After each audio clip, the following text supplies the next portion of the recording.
Uhayyikum bitahiyatil Islam, tahiyatan mubarakah. Assalamualaikum warahmatullahi wabarakatuh.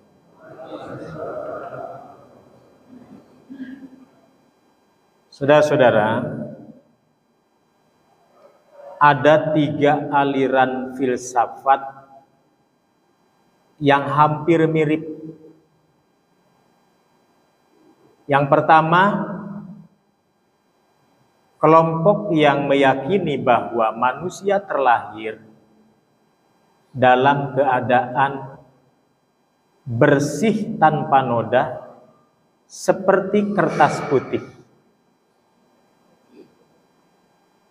Ini tokohnya namanya John Locke. Mungkin sering mendengar kata John Locke ya. Nama John Locke. Orang mana? Yang jelas bukan orang Kaliabang.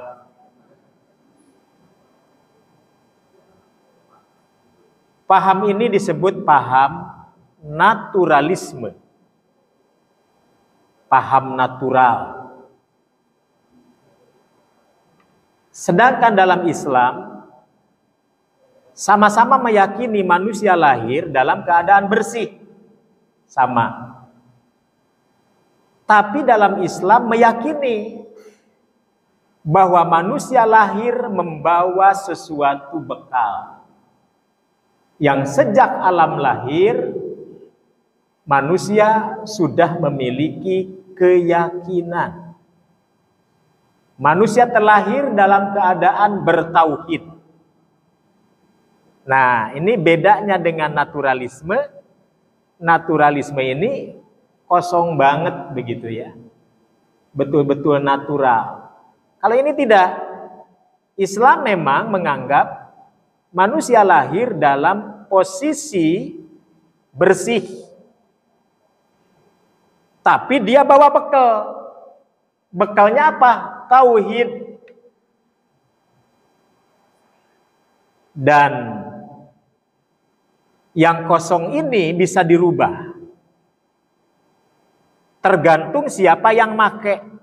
Tergantung siapa yang mengarahkan.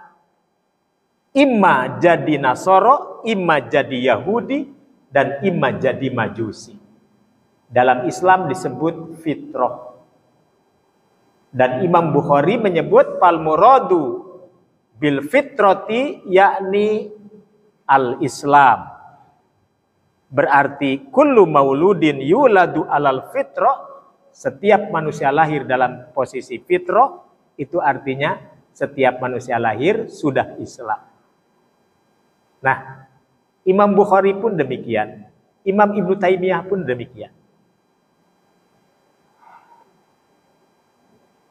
Yang ketiga, ada yang meyakini bahwa manusia lahir tidak dipengaruhi apapun. Jiwa adalah sesuatu yang kosong dan tidak bisa dipengaruhi apapun, termasuk pengaruh keyakinan, kepercayaan, keimanan. Karena pengaruh iman, keyakinan, dan kepercayaan itu tidak penting, maka agama dianggapnya tidak penting. Karena ya jiwa ini dibiarkan kosong. Kosong dalam bahasa Latin nihil. Maka paham ini disebut paham nihilisme. Tokohnya adalah Friedrich Nietzsche. Friedrich Nietzsche satu barisan, satu kolam dengan Engels. Dengan siapa lagi? Stalin. Dengan Lenin. Yang berhaluan ujung-ujungnya anti Tuhan. Artinya masih satu barisan. Nah, ini disebut paham nihilis. Ada lagi satu lagi, nativisme. Nah, ini nativisme. Apa itu nativisme? Natif artinya kembali ke awal. Kembali ke awal dalam kamus bahasa Indonesia digubah ke awal yang dimaksud adalah kembali ke leluhur. Kembali ke leluhur artinya kembali ke nenek moyang. Ajaran yang mengajak manusia menggiring kepada ajaran para leluhur, nenek moyang, disebut nativisme. Nah, sekarang kita jujur-jujuran saja. Sebenarnya leluhur kita ini siapa? Ayo. Kira-kira leluhur Bapak dengan leluhur saya sama enggak? Sama. Siapa leluhur kita? Adam alaihissalam. Leluhur kita adalah Adam dan Hawa. Adam dan Hawa ajarannya apa?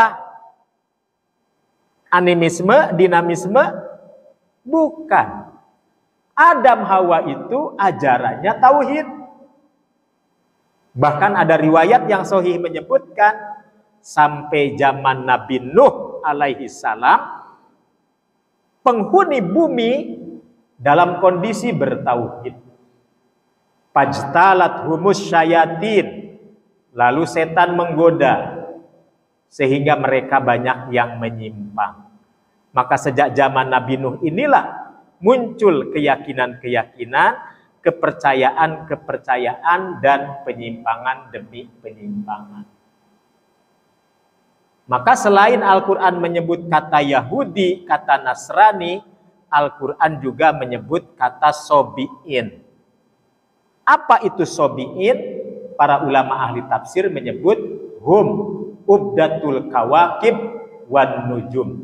Mereka orang-orang yang meyakini bahwa benda-benda langit itu ada penunggunya. Seluruh benda yang bergantung di luang angkasa itu ada penunggunya. Matahari ada dewa matahari namanya Syamas. Di bulan ada dewi rembulan namanya Komroh. Bukan Komarudin ya, Komroh. Kemudian planet-planet yang lain ada penunggu-penunggunya, ada dewa-dewinya. Termasuk yang ada di daratan, yang ada di lautan, mereka meyakini ada penunggu-penunggunya. Sementara Allah ciptakan alam raya ini, baik di daratan, di lautan, di luar angkasa sana. Semua adalah ciptaan yang maha kuasa. Seluruh ciptaan yang maha kuasa, kenapa disebut alam? Kita menyebutnya alam semesta. Alam itu sendiri bahasa Arab. Apa arti alam? Alam, kata para ulama, maknahu al-alamah. Alam itu maknanya tanda. Kenapa ini disebut alam raya? Menunjukkan tanda-tanda ada kehidupan. Adanya tanda kehidupan ini menunjukkan bahwa ada zat yang menghidupkan. Tanda-tanda kehidupan disebut alam. Yang menghidupkan alam disebut Rabbul Alamin. Siapa Rabbul Alamin? Allah Azza wa Jalla. Nah, karena itu di antara sekian ayat yang paling banyak dibaca oleh kaum muslimin, setiap Al-Fatihah dibaca pasti diawali dengan Bismillahirrahmanirrahim, Alhamdulillahi Rabbil Alamin. Segala puji hanya milik Allah, Tuhan semesta alam. Al-Imam Jalaluddin As-Suyuti dan Imam Jalaluddin Al-Mahalli, dua imam ahli tafsir yang sama-sama memakai nama Jalaluddin. Karena namanya Jalaluddin, dua-duanya menggabungkan menulis kitab tafsir, maka kitab tafsir ini dikenal dengan tafsir Jalalain, tafsir Jalalain. Jadi disebut tafsir Jalalain karena disusun oleh dua imam namanya sama-sama Jalaluddin. Dua imam yang punya nama Jalal, begitu. Kata Imam As-Suyuti dan Imam Al-Mahalli, disebut alam raya ini dengan alam menunjukkan bahwa adanya tanda-tanda kehidupan. Tidak mungkin adanya tanda-tanda kehidupan kalau tidak ada zat yang menghidupkan. Maka semesta disebut alam, yang menciptakan alam disebut Rabbul Alamin. Lalu sikap kita bagaimana? Sama-sama makhluk. Kedudukan kita sama-sama alam yang dicipta, sama-sama tanda-tanda kekuasaan Allah. Kita bisa bersatu padu dengan pasangan kita. Kita bisa melahirkan keturunan kita.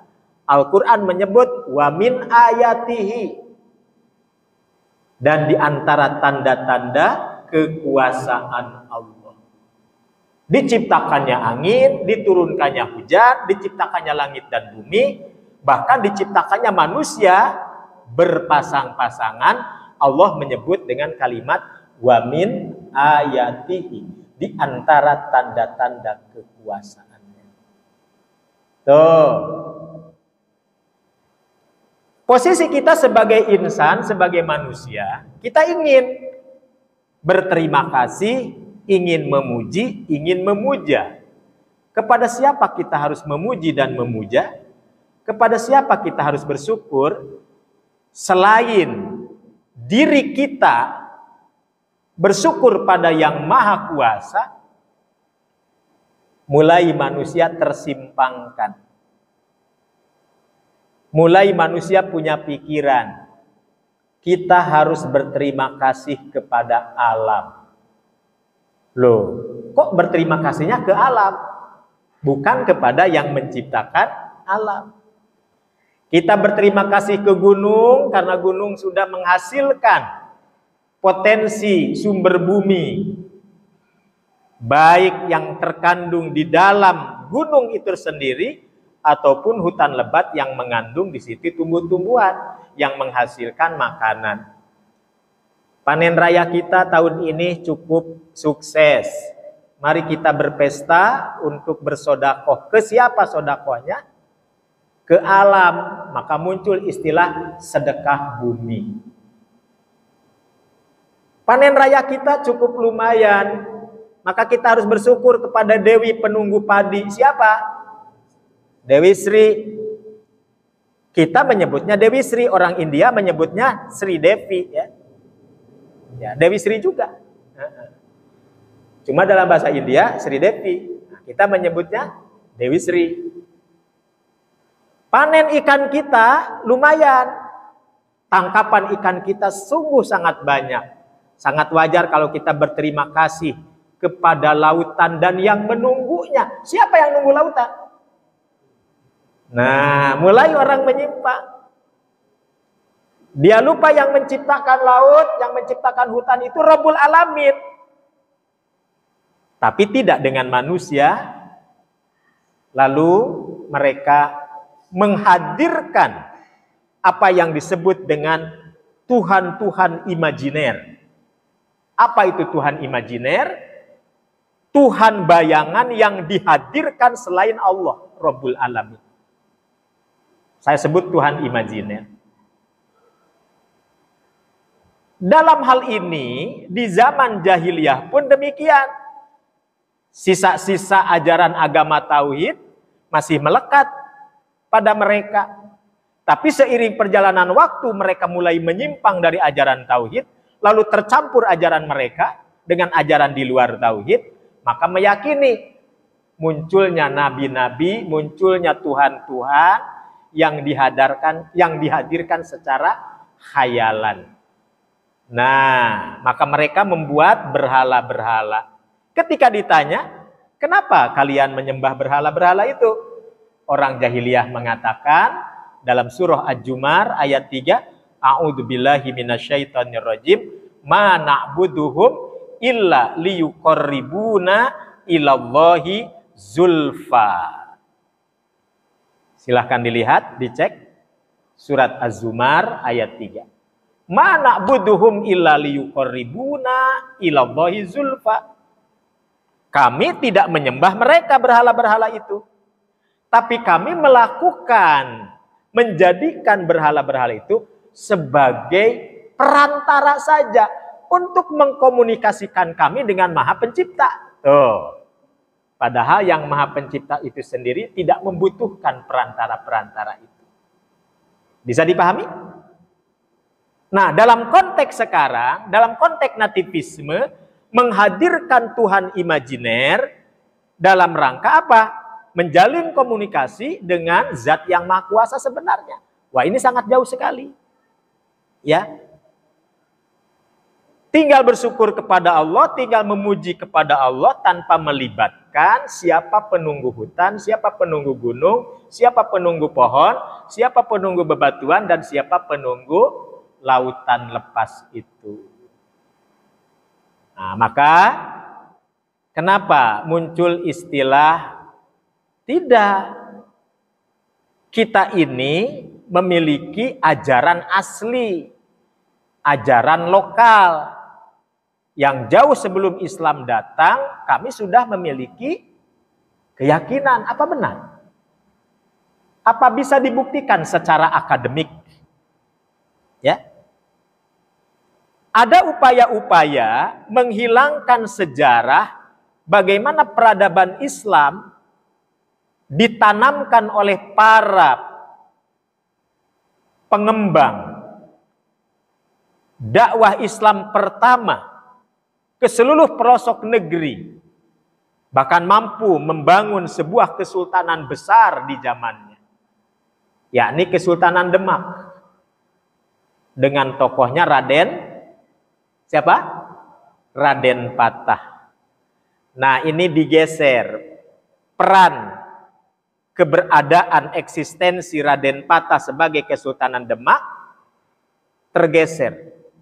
Sejarah tidak ingin mengungkap dengan baik bagaimana peranan Sultan Demak di dalam memanage dakwah. Tapi justru pihak kolonial lebih senang menghidupkan alur cerita yang diambil dari bangsawan-bangsawan, para priyayi yang condong kepada ajaran mereka. Maka yang muncul adalah Serat Kediri, Serat Darmo Gandul, Serat Gatoloco, Centini, dan lain sebagainya. Maka pihak kolonial menjadikan nativisme tidak lagi memahami nativisme secara alami, tetapi nativisme sudah menjadi alat gerakan nativisasi. Bagaimana menggeser nilai-nilai sejarah keislaman menjadi sejarah yang penuh klinik. Siapa tokohnya? Tokohnya dua gubernur kerajaan Belanda yang ditugaskan menjadi gubernur Hindia Belanda. Siapa? Ayo, siapa? Ada yang ingat pelajaran PSPB-nya? Pelajaran sejarah masa SMA-nya masih ingat? Dua gubernur Hindia Belanda yang sangat terkenal. Kalau Denles itu yang membuat jalan ya dari Anyer sampai Panarukan. Ya. Siapa? Thomas Stamford Raffles. Ya, Thomas Stamford Raffles. Satu lagi siapa? Van den Bosch. Ya. Van den Bosch. Kalau zaman si Pitung siapa? Yang jadi menirnya siapa zaman si Pitung? Nah, ya. Nah, itu kesininya. Tapi zaman Van den Bosch, Stamford Raffles, dua gubernur Hindia Belanda ini dicatat dalam sejarah orang-orang yang berjasa mendukung para priyayi Jawa, para priyayi Tatar Parsundan untuk menyusun buku-buku itu menjadi buku rujukan. Sehingga mulailah berkurang peranan apa sebenarnya yang terjadi pada sunan-sunan pembawa dakwah, apa yang sebenarnya terjadi pada Kesultanan Demak. Itu menjadi hilang, yang muncul adalah hal-hal yang sifatnya tadi, nativisme tadi. Ya, maka sisa-sisanya sangat wajar, sangat banyak sekali. Di Jawa Barat tidak kurang dari 250 aliran kepercayaan. Di Jawa Tengah juga begitu, di Jawa Timur juga begitu. Satu Jawa saja dikali 3 sudah berapa? 750. Badan Pengawas Aliran Kepercayaan tempo dulu mencoba untuk mengerucutkan kembali, mengecilkan kembali jumlahnya dari sekian ratusan menjadi 85-an. Tapi sisanya tetap masih banyak. 85-an dengan berbagai paguyuban yang ada, bayangkan. Jadi bukan isu munculnya kembali paham Sunda Wiwitan, bukan isu. Karena memang ini dirancang sedemikian rupa dari awal. Mungkin kita tidak menyalahkan 100%. Kalau dulu langsung ditangani dengan pendekatan agama, mungkin selesai. Tapi tentu tidak mudah. Nah, dulu pendekatannya adalah pendekatan budaya. Mereka dididik, dibina, diarahkan oleh satu kementerian yang disebut dengan Kementerian Pendidikan dan Kebudayaan. Zaman siapa? Ayo siapa? Menterinya siapa? Kalau dulu saya masih SD, menghafal menteri-menteri itu gampang ya. Kalau sekarang baru hafal, udah ganti lagi. Nah, jadi agak susah juga mengulang ya. Nah, kalau dulu hafal itu. Nah, Menteri Pendidikannya siapa? Daud. Nah, zaman Pak Daud Yusuf. Ya. Kemendikbud. Jadi penghayat kepercayaan, aliran kepercayaan yang sifatnya kebatinan itu di bawah asuhan kebudayaan. Maka mereka dilestarikan. Ternyata seiring berjalannya waktu dalam masa pembinaan, mereka tidak diam, berusaha keras untuk memperjuangkan apa yang menjadi haknya menurut mereka, sehingga mereka pun berkali-kali menyodorkan agar paham penghayat atau aliran atau apa istilahnya bisa masuk diakui sebagai agama. Kan cukup pernah rame ya? Pernah rame. Dan saya waktu itu ikut juga ya. Ikut juga menyoal tentang hal ini dengan beberapa praktisi lain di DPR, di MPR, termasuk di Majelis Ulama Pusat waktu itu menghadirkan pengkajian khusus terkait dengan hal ini. Termasuk di Kementerian Agama. Nah, karena sudah bertumpang tindih dan memang sudah dilestarikan sejak awal, ya terjadi kesulitan untuk mengembalikan lagi. Atau apalagi mencoba untuk menghilangkan. Nah, ini sesuatu yang tidak mudah. Karena sudah menganggapnya ini sesuatu yang sudah sebanding dengan agama. Nah, sesuatu yang sudah sebanding dengan agama. Nah, oleh karena itu saudara-saudara, bagaimana kiat kita agar selamat dari jebakan paham nativisme? Kembalikan pemahaman kita tentang konsep alam sesuai dengan pemahaman konsep alam yang benar. Kalaupun kita harus kembali ke alam leluhur, bukan alam nenek moyang yang animisme dinamisme itu, tetapi kembali ke ajaran leluhur yang sebenarnya, yakni Adam dan Hawa. Nah, silakan. Tapi kita tidak bisa menafikan sejarah. Kita ini punya turunan, punya nasab. Turunan siapa kita? Oke. Jawa Tengah, Jawa Timur, ada runtutannya. Nyambung pada siapa? Nyambung pada siapa? Jawa Barat, ada runtutannya. Nyambung pada siapa? Nyambung pada siapa? Ada Majapahit, ada Kediri. Di Jawa Barat ada Pajajaran. Siapa rajanya? Nah, Prabu Siliwangi. Prabu Siliwangi punya anak, siapa namanya? Raden Kian Santang. Siapa kakaknya? Nyai Lara Santang, kan begitu, ya. Raden Kian Santang diceritakan masuk Islam duluan. Alhamdulillah. Lalu dia mengejar-ngejar bapaknya. Dikejar-kejar, bapaknya tidak mau, lalu menghilang. Di mana menghilangnya? Di satu hutan belantara namanya Hutan Sancang. Hutan Sancang. Di mana Hutan Sancang? Hutan geledegan, hutan lebat yang ada di lautan pantai selatan ujung kota Garut. Konon Prabu Siliwangi menghilang, dan menghilang dengan para prajuritnya, berubah menjadi macan putih. Bapak percaya?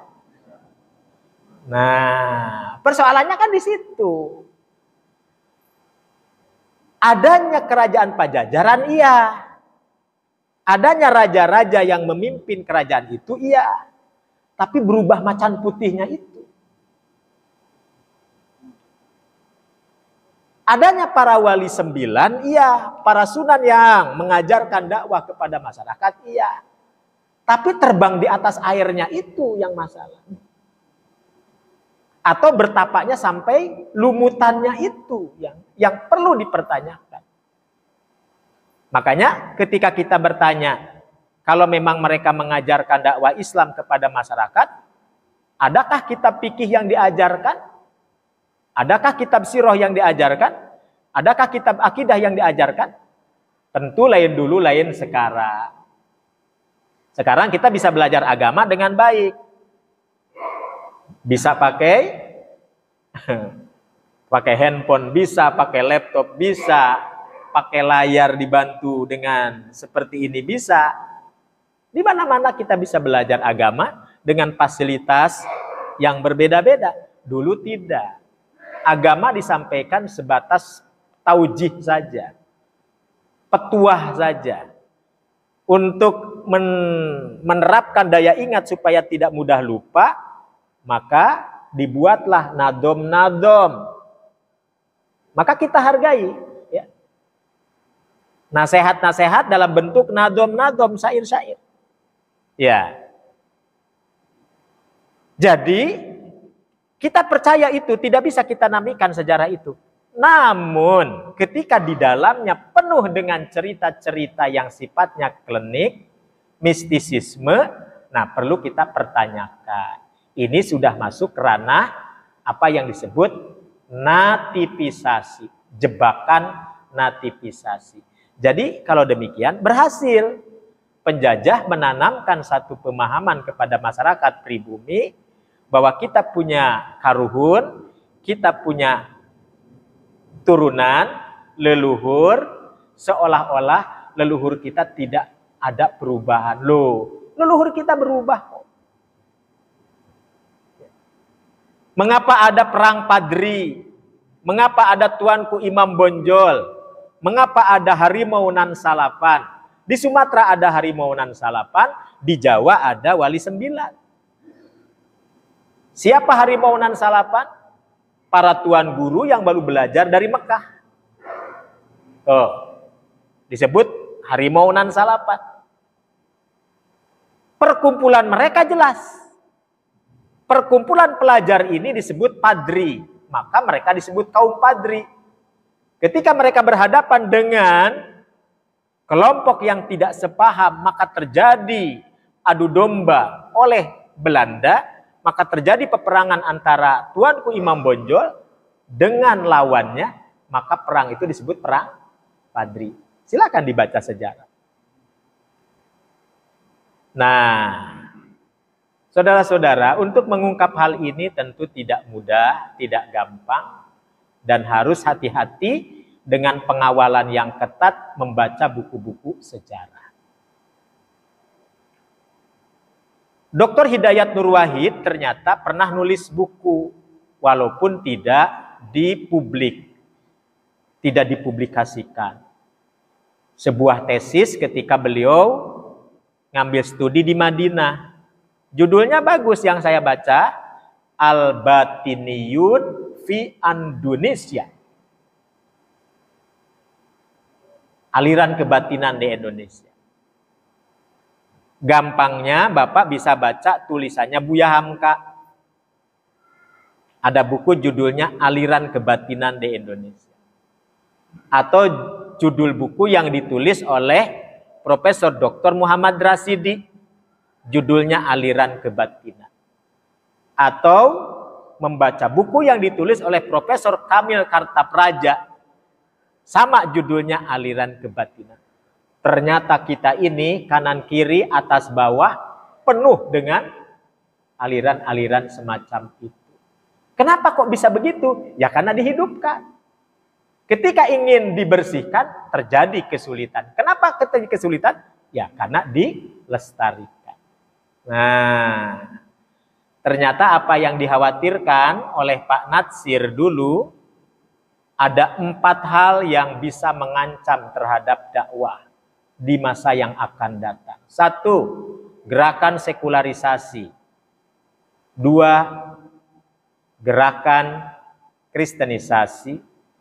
3, gerakan kemunculan komunis.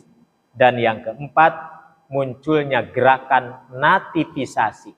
Nah, jadi ini sudah dari awal sudah diingatkan. Dan itu sudah ditulis dalam rancangan dakwah yang sudah sangat bagus sekali. Nama bukunya Khitoh Dakwah Islam Indonesia. Buku ini ditulis oleh para ahli, para akademisi muslim, para ulama, untuk menandingi buku yang ditulis oleh tim CSIS yang di dalamnya merancang bangun bagaimana master plan pembangunan bangsa ke depan ini betul-betul sudah siap digelindingkan. Nah, tapi para tokoh Islam melihat, waduh ini ada sisi-sisi yang bisa membahayakan ajaran agama.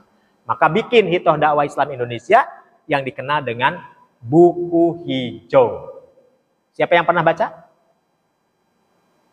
Belum pernah ya?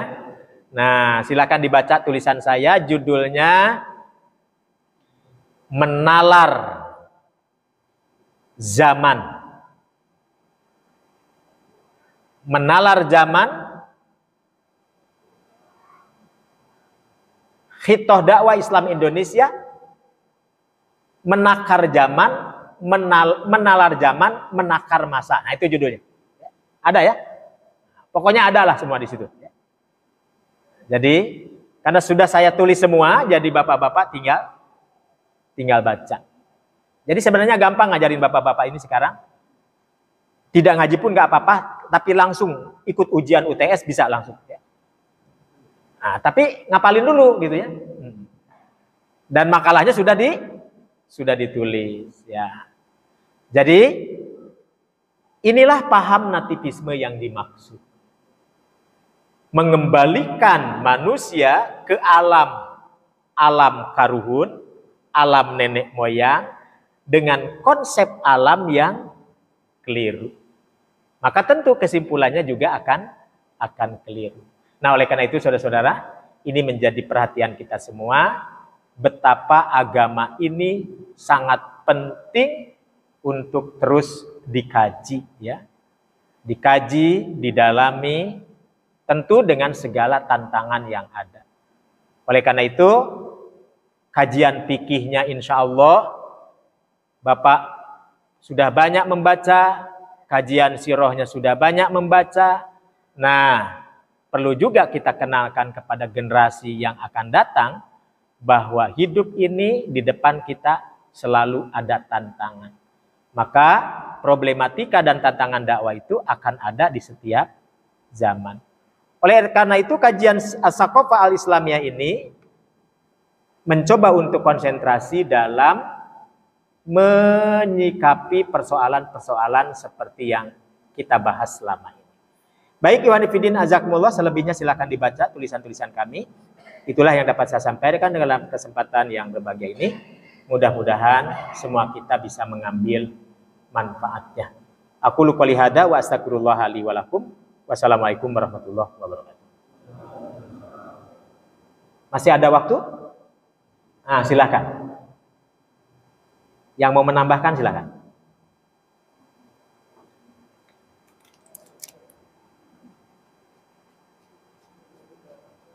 Ya, mangga, silakan.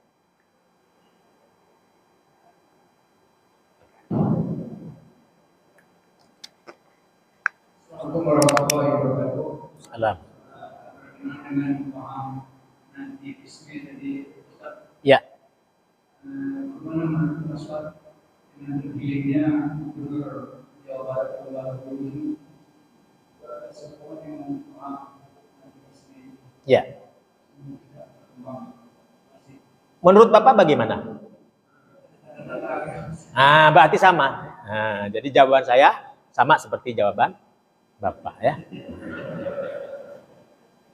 Ya. Makanya kenapa ini dijelaskan? Karena ada hubungan. Maka dalam musyawarah nasional MUI Pusat kemarin yang digelar di Jakarta, saya ikut di komisi rekomendasi, kita sampaikan ke forum bahwa ini tidak boleh dianggap enteng. PR dakwah ke depan, mau tidak mau berhadapan dengan hal-hal seperti ini. Kalau tidak diantisipasi oleh para ulama, oleh pondok-pondok pesantren, oleh pelajar-pelajar Islam, ini bisa menjadi presiden buruk ke depan. Ya, jadi tidak bisa dianggap enteng. Jadi apa yang Bapak sampaikan itu dugaan Bapak benar. Jadi sama, saya juga memahaminya seperti itu. Dan ini alhamdulillah sekarang sudah menjadi perbincangan, ya, perbincangan serius. Ya mudah-mudahan timbul kesadaran untuk bisa berubah. Ya, baik. Yang lain?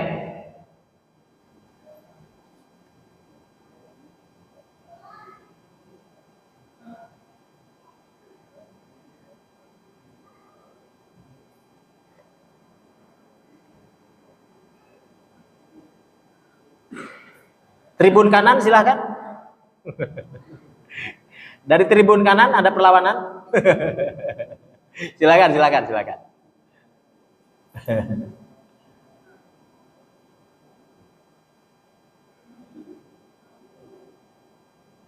Ada lagi?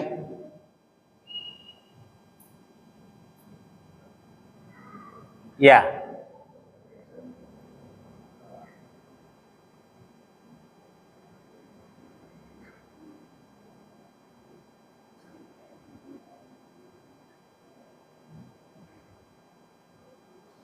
Kita sengaja pendekkan pembahasannya untuk bisa dilengkapi oleh bapak-bapak ya.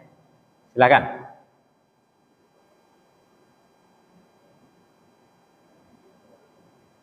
Karena kemarin ada usulan, Pak Ustadz berikan kesempatan jamaah untuk bertanya. Ya, silakan, mangga. Ya, mangga.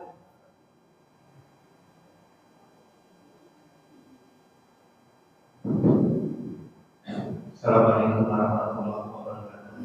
Salam. Izin bertanya Ustaz terkait dengan mekanisme yang mungkin ke depan selalu ada tantangan umat Islam.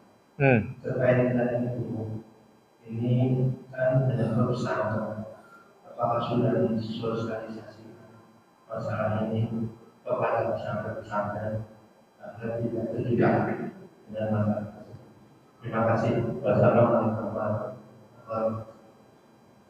Alhamdulillah ya. Apa yang menjadi harapan Bapak? Alhamdulillah sudah hampir 2 bulan ini kita menyiapkan diri untuk berdiskusi dengan para santri, dengan para pelajar, dengan para mahasiswa, dengan para akademisi. Bahkan besok secara berurutan, Senin, Selasa, Rebo, kita terus maraton. Atas permintaan beberapa orang tua, beberapa tokoh, agar pembahasan ini terus digaungkan. Karena seolah-olah ini luput dari perhatian. Ya. Dan kita semua bisa terlena dengan keadaan yang seolah-olah tidak ada apa-apa. Gitu. Artinya ini adalah sebuah hiruk pikuk biasa yang tidak ada hubungan dengan keyakinan. Jelas ada. Ya. Oleh karena itu, maka pandangan-pandangan semacam ini diketahui bukan untuk ikut-ikutan seperti mereka, tapi diketahui, dipelajari, didalami, dan untuk dijawab. Bagaimana jalan keluarnya? Tentu saja jalan keluar yang terbaik adalah bagaimana mengajarkan kepada anak didik dengan pemahaman akidah yang benar. Akidah yang benar itu seperti apa? Nah, tentu merujuk kepada kitab-kitab para ulama yang muktabar. Ini menjadi tamparan bagi kaum muslimin. Ya. Artinya apa? Ternyata di ujung sana, di balik sana, padahal kajian ilmu di mana-mana. Kajian kitab di mana-mana. Pondok pesantren di mana-mana. Kiai kita cukup banyak. Kenapa bisa kebobolan? Itu artinya ternyata di ujung sana, di seberang sana, masih banyak orang yang tidak memahami persoalan yang seolah-olah ini persoalan kecil, persoalan biasa-biasa saja. Umat tidak bisa membedakan mana yang disebut budaya dan mana yang disebut agama. Seolah-olah menyandingkan antara budaya dan agama itu sama. Nah, atau hanya menjadi alasan. Lah, ini kan boleh-boleh saja, kan bukan agama, ini kan budaya. Nah, jadi seolah-olah begitu. Tapi justru ketika itu terus dikumandangkan, maka pelan tapi pasti akidah tergerus. Ya. Akidah menjadi tergerus. Silakan baca buku yang ditulis oleh A.D. Marjedek namanya. Judul bukunya Parasit Akidah. Sisa-sisa agama kultur. Nah ini bisa menjadi media untuk membuka cakrawala bagaimana sebenarnya ajaran-ajaran seperti ini bisa hidup di tengah-tengah masyarakat. Nah ini menjadi sangat penting dan tentu terutama rekan-rekan muda ya yang sedang gigih-gigihnya menuntut ilmu ini perlu mengetahui. Kenapa? Dulu tokoh-tokoh kampus berhasil memahamkan dirinya walaupun dia bukan jurusan agama. Karena dulu tokoh-tokoh kita perhatian terhadap kampus-kampus umum. Jangan sampai kampus umum itu kosong dari bimbingan agama. Maka di Salman ITB ada Dr. Imaduddin Abdurrahim. Di kampus IPB ada siapa? Dr. A.M. Saifuddin. Nah, jadi ada pengkajian-pengkajian. Di Universitas Erlangga ada siapa? Ada tokohnya di Jawa Timur ya. Hampir seluruh perguruan tinggi itu tidak kosong, masjid-masjid kampus ada yang nunggunya. Nah, ini benar penunggu nih. Ya. Ada yang nunggunya, mengarahkan. Apapun jurusan anak kita, jangan sampai terjebak dengan paham-paham seperti itu. Saya pikir demikian. Alhamdulillah, terima kasih atas segala pertanyaannya. Mudah-mudahan kita tidak puas dan semakin rasa ingin tahu kita bertambah dan semakin mengundang selera kita untuk lebih banyak membaca buku dan membaca keadaan yang sebenarnya. Aku luka lihada wa astagfirullah li wa lakum. Wassalamualaikum warahmatullahi wabarakatuh.